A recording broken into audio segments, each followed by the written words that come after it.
Assalamu alaikum.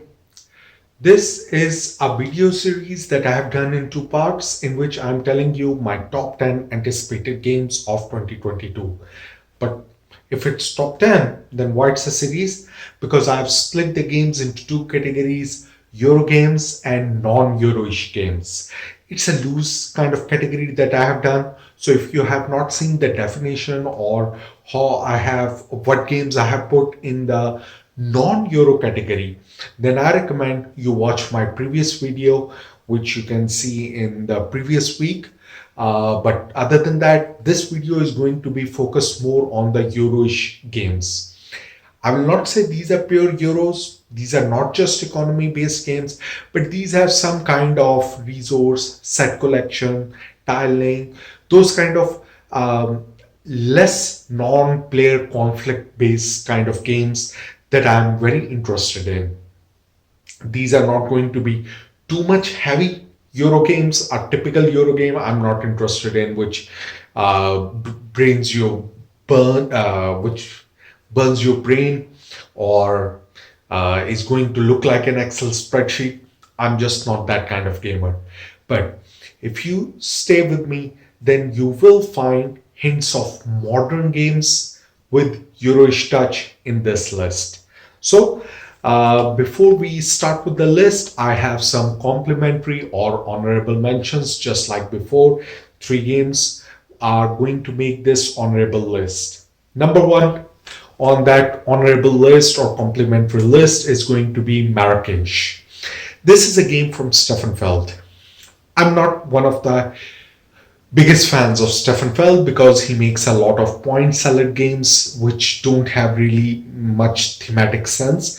But one of the things Stefan Feld has done good is use of cube towers. And in my collection, I actually don't have any cube tower games like the classic Amerigo, where you put cubes and maybe some other colored cubes come out, and based on that, you get to take some actions.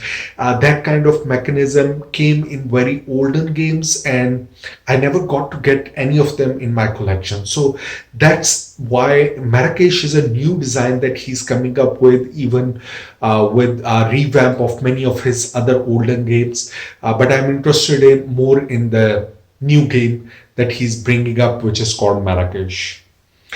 The next one is going to be Get On Board New York and London.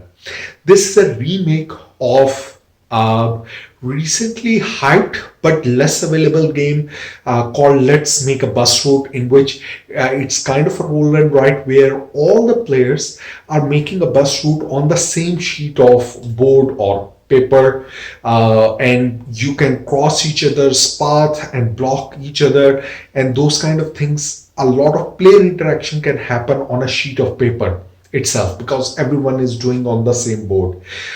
Get on board, but Let's Make a Bus Route was a Japanese edition, and that's why it got very limited release. And I was never fan of its weird kind of artwork, looked like a Korean children book or something. But Get On Board New York and London seems like an updated theme.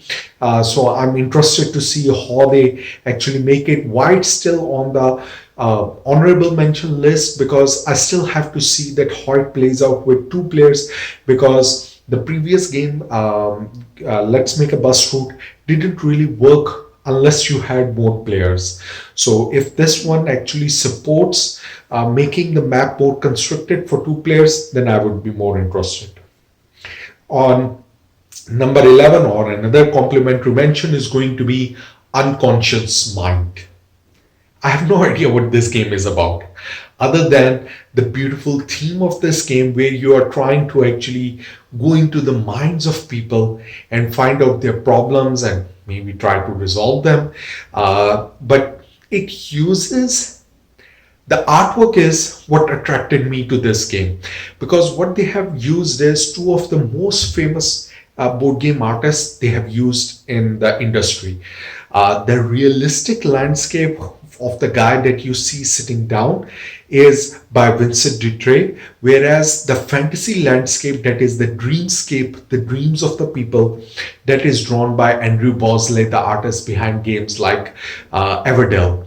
and the use of those two artwork on the same picture, that was very attractive on the cover.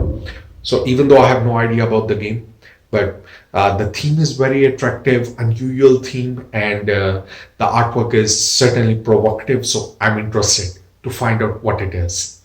Now, with these honorable mentions out of the way, let's get on with the real top 10 list of the games that I at least have an idea and I am excited about.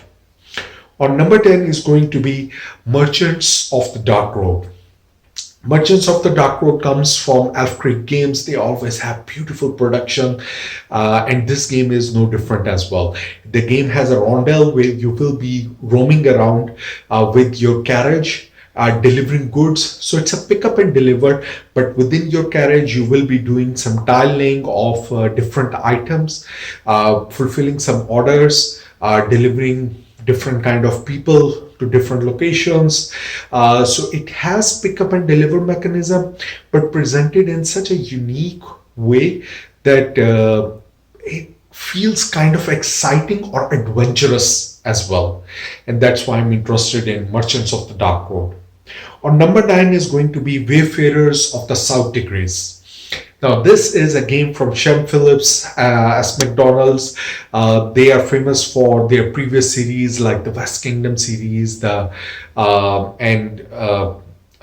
Sea series. I have never bought many of their games, but the South Tigris series is the new series that they have announced, and I'm more interested in this series. This is going to be more about the dice manipulation and South Tigris theme, especially the games that will come later on in the series are more closer to my heart. So I want to jump on the bandwagon of this game series more than Wayfarers. That's why Wayfarer is slightly down. If it was the Scholars of Wayfarer is seems more appropriate to me or what I'm liking, but I just want to get on the Wayfarers, the South Tigris series, so that I can have all three in my collection. So that's why I'm interested in Wayfarers of South Tigris as well, just to find out how the dice manipulation they have changed from game to game in all three of these games that will come out. On number 8 is going to be Nightmare Cathedral.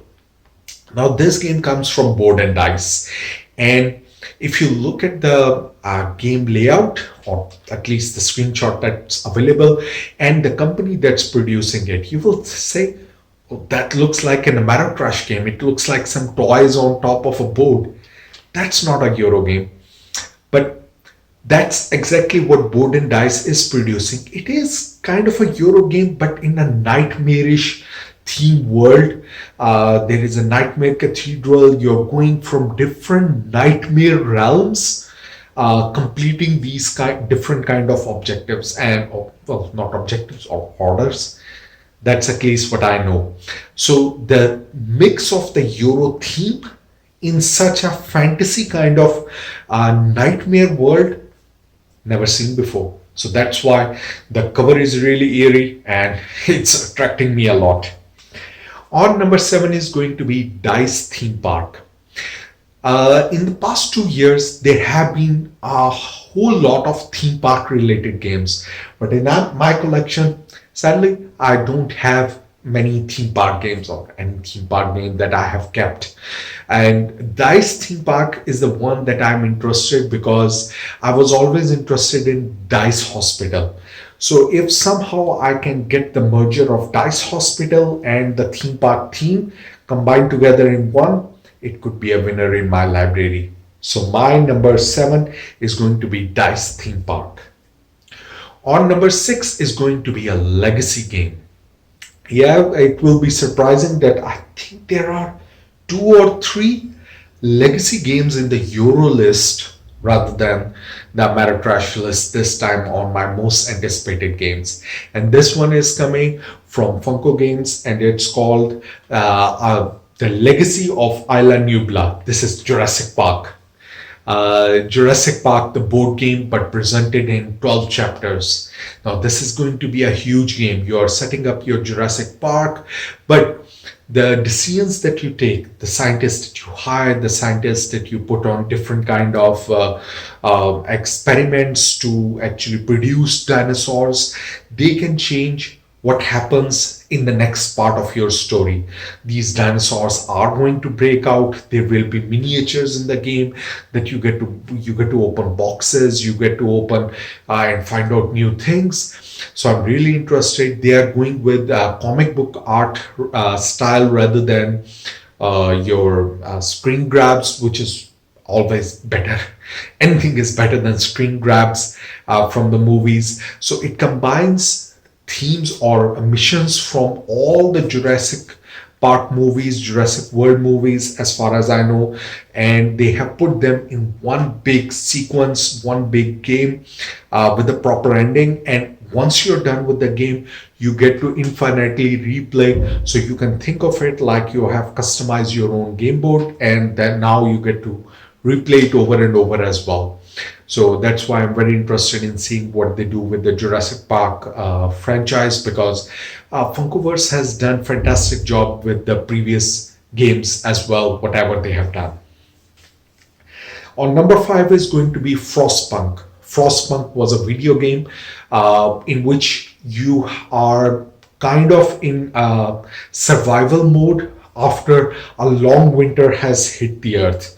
Everything is covered in ice, and you're trying to build a colony where you can have enough steam generated, enough heat generated, an economy going on so that your people can survive there.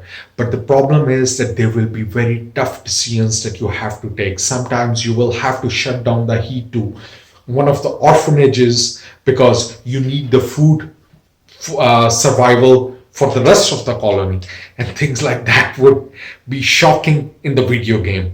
And that's the promise that the board game is going to offer as well. So it is going to be a Euro game where you are trying to manage the economy of your and the resource gathering skills of your colony, while trying to go through some difficult decisions. The game is being made by the same people who made the War of Mine, and those people who have played that game will know that they did make some real tough decisions in War of Mine. So expect same kind of seriousness to the topic given in Frostpunk as well.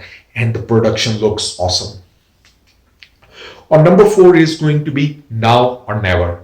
This is the newest game coming from Ryan Lockett. I don't have much information about it. It's in the series of Above and Below, Near and Far, and the third one is going to be Now or Never. Even though in between he did release Sleeping Gods, and many people did say, oh, this is part of that series, but no, Sleeping Gods was set in a more realistic world, different from that world, whereas Now or Never is a direct sequel to Near and Far. And from whatever I have heard about this game, this is actually going to be better than Sleeping God. Sleeping God was one of the top rated games of 2021. So if that's any indication, and those people who have seen the game Now or Never say that actually this is better than Sleeping Gods, then it can only go up from there. On number three is going to be Endless Winter. Endless Winter, Paleo Americans story is was kick-started very successfully in 2021, and the promise was something like what Doom Imperium did or Lost Ruins of Arnak did, which is it's a deck building game but with a Euro theme. So you're using your deck of cards that you're building to actually help build your colonies and survive the endless winter. In the old American, Native American world where survival is very difficult. And that's the theme of the game. And whatever reviews or previews came at that time, all of them said, those who played later on Lost Ruins of Arnak or Doom Imperium, all of them said that actually Endless Winter is still a better game than both of them. So you have to be hyped about such word of mouth. We have no other information other than some of the previews that were done, and if those words are to be taken not lightly, then Endless Winter is surely going to make Dune Imperium and Lost Ruins of Arnak make a run for their money once it gets released this year, hopefully. Or number two is another legacy game which is going to be Artisans of Splendent Vale. Artisans of Splendid Vale has a very beautiful theme, beautiful artwork, surrealistic artwork. You are in a kind of a, not a fairy world. It's not a fairy world. It's a very unique fantasy world that has been created. Not your typical orcs, not your typical elves or something. These are unique races that you get to explore in this, with pastel colors, beautiful meadows, and things like that. And it is going to be a narrative driven adventure story resource game. I'm not able to deliver really the message of the game properly because just the game looks so beautiful to look at, and with the legacy element added to it, the narrative portion added to it, I'm super fascinated that how this game is going to evolve as it gets developed further on. And once it comes, I hope it reaches up my mark that I have put it on number two most anticipated game of mine of 2022. And on number one is going to be Divinus. Divinus is a game coming from Lucky Duck Games, another legacy game. A lot of legacy games this time. But this one is actually a tile laying game where you are a demigod trying to get the favors of either the Norse gods or the Greek gods, and using different again, you will be using tiles to explore the land and then go to different locations to actually then use your phone app to scan the area, and different narrative options will come up where you get to choose different things. So it's a narrative driven story modes that will happen, and that's where the legacy element comes in.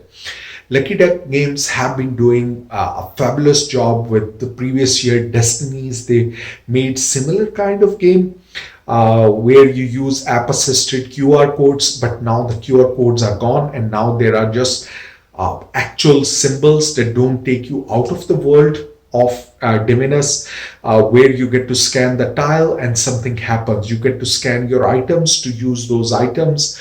You get to exchange things, and in this way you will be traversing the land of Divinus, trying to build up the land collectively and then trying to figure out, but it is a competitive game.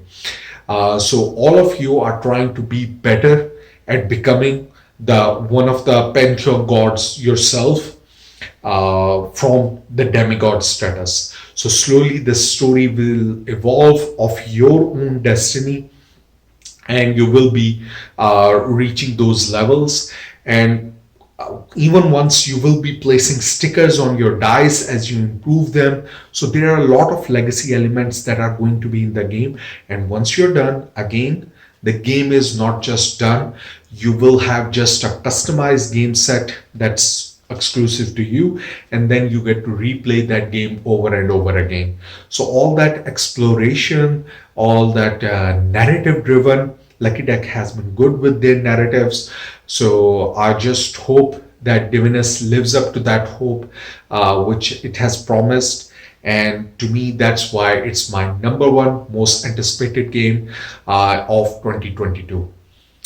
So hope you like this list, and do remember that there is another top 10 list for pure Ameritrash, well, not pure, non-Eurish games as well, which has more fight mechanisms, action. And if you're interested in those, then do check out that list separately on the channel. That's it for me. Hopefully this list was entertaining and informative for you. And if any of these games were not on your radar, maybe I have put these games on your radar. If that was useful, don't forget to subscribe and like. That's it for me. Happy gaming.